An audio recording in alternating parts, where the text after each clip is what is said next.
இங்கே 27ஆம் தேதி நடந்த நிகழ்வுக்கு அவங்க கொடுத்த பந்தோபஸ்து 500 காவல் அதிகாரிகள், மாவட்ட காவல்துறை கண்காணிப்பாளர் மற்றும் 3 ADSPs, 4 DSPs, 17 inspectors, 58 sub inspectors, மீண்டும் எல்லாம் சேர்த்து மொத்தமாக 500 போல ஒரு ஸ்ட்ரென்த் கொடுத்துருக்காங்க.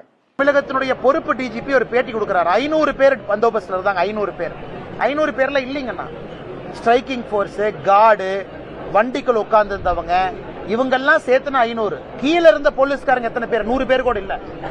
ஒரு வண்டியில ஸ்ட்ரைக்கிங் போர்ஸ் 30 பேர் உட்கார்ந்து இருப்பாங்க. அந்த கணக்கு எழுதி 500 சொன்னால ஏத்துக்க முடியாதுங்கண்ணா. ஒரு கூட்டம் வரும்னு தெரியும், அது 10,000மோ 20,000மோ 50,000மோ நம்பரை விடுங்கண்ணா. ஒரு கூட்டம் வரும் என்று தெரிந்த பிறகு சரியான காவல்துறையை கீழே டிப்ளாய் பண்ணணுமல்ல, அதையே செய்யாம இன்னைக்கு 500 மலுப்புறாங்க. 500ங்கிறது கீழே இல்லைங்கண்ணா.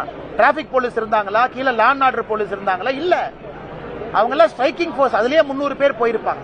அதனால இவ்வளவு பெரிய கூட்டம் சேரும் இடத்துல மிக குறைந்த காவல்துறையை டிப்ளாய் பண்ணிட்டு என்ன அவங்க கண்ட்ரோல் பண்ணிருக்காங்க?